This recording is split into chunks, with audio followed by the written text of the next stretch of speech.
ಈಗ ನಮಗೆ ಲೀಡ್ರ್ ಅವರು ಮೊದಲಿಂದನೂ ನಾವೆಲ್ಲ ಒಟ್ಟೊಟ್ಟಿಗೆ ರಾಜಕಾರಣ ಮಾಡಿದ್ದೀವಿ. ಅವ್ರ ಬಗ್ಗೆ ಭಾಳ ಪ್ರೀತಿ ಇದೆ. ಬಾಲಣ್ಣ ಬಗ್ಗೆ ಅವ್ರ ಕ್ಷೇತ್ರದಲ್ಲಿ ನನಗಿರೋ ಜವಾಬ್ದಾರಿನಲ್ಲಿ ಏನಾರು ಕೆಲಸ ಮಾಡಬೇಕು ಅಂದರೆ ನಮಗೆ ಖುಷಿ. ಸೊ ಏನು ಕೃಷಿ ಇಲಾಖೆಯಲ್ಲಿ ಅವಶ್ಯಕತೆ ಇತ್ತು ಅದನ್ನು 3 ಕಟ್ಟಡದ ಶಂಕುಸ್ಥಾಪನೆಯನ್ನು ಇವತ್ತು ಏರ್ಕೊಂಡಿದ್ದೀವಿ. ಒಂದು ತರಬೇತಿ ಕೇಂದ್ರ, 2 ರೈತ ಸಂಪರ್ಕ ಕೇಂದ್ರ. ಹಾಗಾಗಿ ಶಂಕುಸ್ಥಾಪನೆಗೆ ಬಂದಿದ್ದೀವಿ. ಚನ್ನಪಟ್ಟಣ ಈಗ ಇದು ಉಪಚುನಾವಣೆ ಉಸ್ತುವಾರಿ ತಮಗೆ ವಹಿಸಿದ್ದಾರೆ, ಹೇಗೆ ನಡೀತಿದೆ ಸರ್? ಇನ್ನೂ ಟೈಮ್ ಇದೆ ಬೇಕಾದಷ್ಟು. ಆಮೇಲೆ ನಾವೆಲ್ಲ ದೊಡ್ಡ ಪ್ರಮಾಣದಲ್ಲಿ ಈ ಭಾಗದಲ್ಲಿ, ಮೈಸೂರು ಭಾಗದಲ್ಲಿ ಸೋತಿರೋರು. ನಮ್ಗೆ ಏನು ಶಕ್ತಿ ಇದೆ?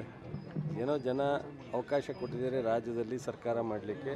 CM, DCM ನಾವೆಲ್ಲ ಒಂದಷ್ಟು ಜನರ ಸೇವೆ, ಅಭಿವೃದ್ಧಿ ಕಡೆ ಗಮನ ಹರಿಸ್ತೀವಿ.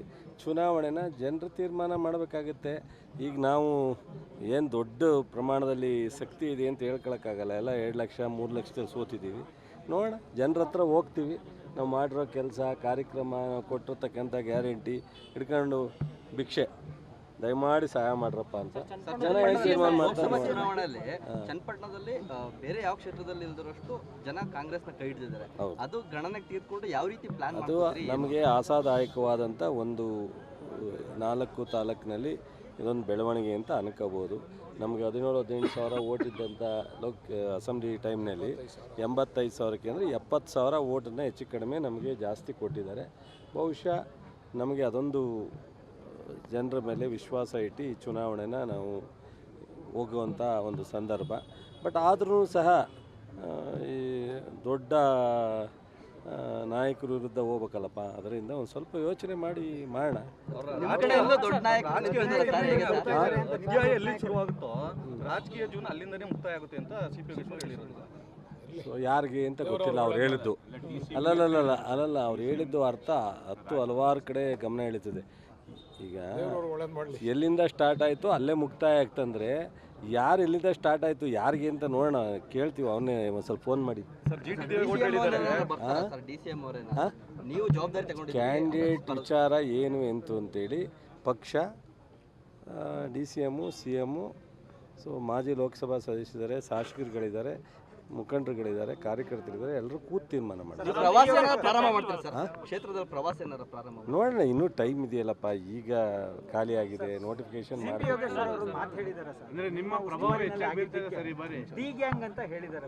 ಪಾಪ ಹೇಳಿ. ಈಗ ಅವರು ಆಲೆ ಸರ್ಕಾರ ರಚನೆ ಮಾಡಿದ್ರು, ತೆಗೆದ್ರು, ಮುಖ್ಯಮಂತ್ರಿ ಕ್ಯಾಂಡಿಡೇಟ್ ಆದರು. ಈ ರಾಜ್ಯದ ನಾನೇ ಒಕ್ಕಲಿಗರ ಲೀಡ್ರು ಅಂದರು. ನಾನು ನೋಡ್ತಾ ಇದ್ದೀನಿ ಯೋಗೇಶ್ವರ್ ಸ್ಪೀಡು ಯಾವ ರೀತಿ ಇದೆ ಅಂತ ನೋಡ್ತಾ ಇದ್ದೀನಿ.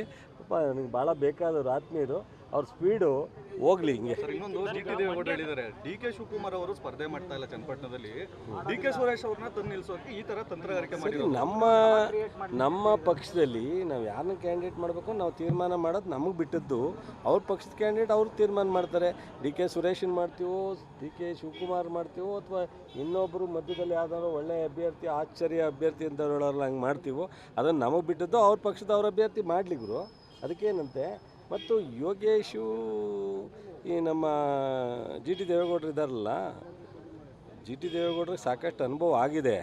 ಅನುಭವ ಆದ್ರೂ ಅವ್ರೀಗ ಅವ್ರ ಹತ್ರ ನಾನು ಭಾಳ ಅಗ್ರೆಸಿವ್ ಆಗಿದ್ದೀನಿ ಅಂತ ತೋರಿಸ್ಕೋಬೇಕಾಗಿದೆ. ಈಗ ಇದು ಅಂಥದ್ದು ಇದ್ರ ಕಮಿಟಿ ಅಧ್ಯಕ್ಷ ಆಗೋರಲ್ಲ, ಅಂಥದ್ದು ಕೋರ್ ಕಮಿಟಿ ಅಧ್ಯಕ್ಷ ಅವರೇ, ಅದೇ ಅಂತಿಮ ಕಮಿಟವ್ರೆ. ಅದೇ ಪಾಪ JDSನಲ್ಲಿ ನಾವೆಲ್ಲ ನೋಡಿರೋರು. ಪಾಪ GT ದೇವೇಗೌಡರು ಭಾಳ ಅಗ್ರೆಸಿವ್ ಆಗಿ ಸ್ಪೀಡಲ್ಲಿದ್ದರೆ ಮುಂದೇನಾದ್ರು ನಮಗೆ ಸ್ಥಾನ ಸಿಕ್ಕತ್ತೆ ಅಂತ. ಸೊ ಹಿಂದೆ ಮಂತ್ರಿ ಆದಾಗಲೂ ನೋಡಿದ್ದೀವಿ ಅವ್ರ ಗೋಳನ್ನ. ಸೊ ಇವೆಲ್ಲ ನೋಡೋಣ ನಡ್ರಿ, ಮಾತಾಡಲಿ. ಈಗ ಮಾತಾಡೋರಿಗೆಲ್ಲ ನಾವು ಫ್ರೀ ಬಿಟ್ಬಿಡ್ಬೇಕು. ಸೊ ಯಾವುದು ಕಡಿವಾಣ ಕೌಂಟ್ರ್ ಮಾಡೋವಂಥದ್ದು ಅವಶ್ಯಕತೆ ಏನಿಲ್ಲ. ನಮಗೇನಪ್ಪ ಅಂದರೆ ಈ ಚುನಾವಣೆನ ವಿಮರ್ಶೆ ಮಾಡೋದಕ್ಕಿಂತ, ರಾಜಕೀಯ ವಿಮರ್ಶೆ ಮಾಡೋದಕ್ಕಿಂತ, ರಾಜಕೀಯದ ಇಲ್ಲಸಲ್ಲ ಟೀಕೆ ಮಾಡೋದಕ್ಕಿಂತ ನಮಗೆ ಇವತ್ತು ಕಳೆದ ಬಾರಿ ದೊಡ್ಡ ಪ್ರಮಾಣದ ಬರಗಾಲ ಎದುರಿಸಿದ್ದೀವಿ. ಆವಾಗ ಜನರಿಗೆ ನಮ್ಮ ಕೈಲಿ, ನಮ್ಮ ಸರ್ಕಾರದಿಂದ ಏನೆಲ್ಲ ಮಾಡಲಿಕ್ಕೆ ಸಾಧ್ಯನೋ ರೈತರಿಗೆ ತೊಂದರೆ ಆಗ್ದಂಗೆ ಒಂದಷ್ಟು ಕಾರ್ಯಕ್ರಮಗಳನ್ನ ಕೊಟ್ಟು, ಪರಿಹಾರ ಕೊಟ್ಟು, ಕೇಂದ್ರ ಸರ್ಕಾರ ಪರಿಹಾರನ ಕೊಡದೇ ಇದ್ದಾಗ ಸುಪ್ರೀಂ ಕೋರ್ಟ್ಗೆ ಹೋಗಿ 3454 ಅದು ಅವ್ರದ್ದಲ್ಲ ದುಡ್ಡು, ಕೇಂದ್ರದಲ್ಲ, ಸುಪ್ರೀಂ ಕೋರ್ಟ್ ಡೈರೆಕ್ಷನ್ ಕೊಟ್ಟಿರೋದು, ತಂದು ಅದನ್ನು ದುಡ್ಡು ಕೊಟ್ಟಿದ್ದೀವಿ.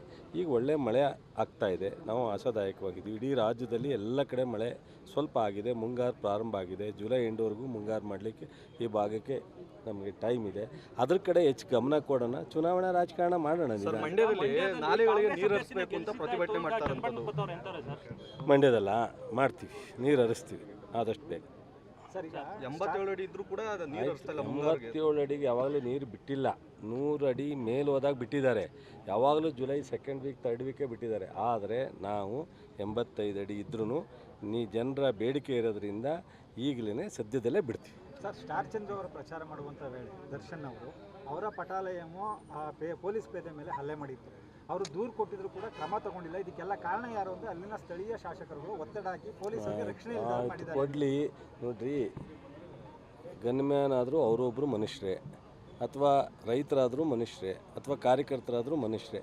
ಸಣ್ಣ ಪುಟ್ಟದ್ದು ಅವ್ರ ಮಧ್ಯದಲ್ಲಿ ಘರ್ಷಣೆ ನಡೆದಿದ್ದು ನಮಗೇನು ಗೊತ್ತಾಗುತ್ತೆ? ಸೊ ನನಗಂತೂ ಇಲ್ಲಿವರೆಗೆ ಗೊತ್ತಿಲ್ಲ, ಅದೇನು ಅಂತ ವಿಚಾರಿಸ್ತೀನಿ.